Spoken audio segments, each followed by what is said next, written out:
Hello everyone, welcome to Geeks for Geeks. My name is Saurabh Bansal. I'm a mentor at Geeks for Geeks. Today we are going to solve the problem of the day. So let's go on the screens and try out the question. Okay, so the question name is Armstrong numbers. So let's understand the question first and then we will find the approach and then we will do the solution of this question.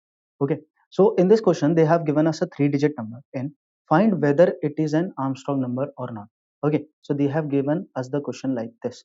Okay, so now in this case they have given us two questions like this. Okay, now let's understand it one by one. So what is going to be the, so they have given us 153, a number 150. So we have to firstly cube the digits of this number, all the digits, and add these. If you add these numbers like this, and it will result 153, the sum, this is the sum. If the sum is equal to the original number, this is the n number. If it is equals to the original number, then it is called as Armstrong number. Okay, so when, if it is a Armstrong number, we have to push yes, we have to return yes, and if it is not Armstrong number, we have to push no.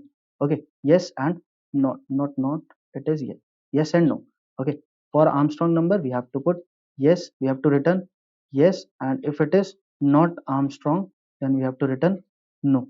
Okay, I think the question is very much clear to you. Let's find the approach of this question as well. So now in this case what we have to do is, so we have 153. So firstly what we have to do is, I will make a sum variable and will make its value 0. Okay, now I will do one thing, that I will remove one digit from here and put its and multiply its cube and take out its cube and add it to the sum. Now the sum is equals to 27. Okay, now I will find out, now I will remove one more, now the digit is 15. Now the number is 15 now. Okay, now the number is 15, so I will take out one more and find out the cube of this. 5 cube, that is going to be equals to 125. Okay, now it is going to be equal to 152. Okay, the sum is equals to 152. Okay, now I will take out the 1 cube, that is going to be 1, and add it to the sum, that is going to be 153. And at last I will compare these two values. Okay, the original and value and the sum. Okay, I will compare the sum. Okay, so firstly there is one thing, that when we are doing this thing, that we are removing one digit from here, the original number will be destroyed. So we have to store firstly the original number, then we have to proceed with the question. Okay, so now in this part what we have to do is, firstly I will store the original number.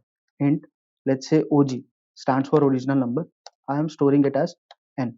Okay, then what I will do, I will make a sum variable, int sum equals to 0, then while n is greater than 0. Okay, so I will do something like this. Well, while n is greater than 0, so firstly I will find out the digit, that is going to be n modulus 10, and then I will remove the last number from that part. Okay, from n equals to n by 10, and now I will add the sum plus the cube of the digit, d into t. Okay, so this is how we have done this thing. Okay, after this loop what we have to do is, we have to compare the sum with the original number. If sum equals to original number, then we have to return yes.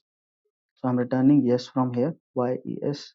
Okay, else we have to return no from here, else we have to return no from here.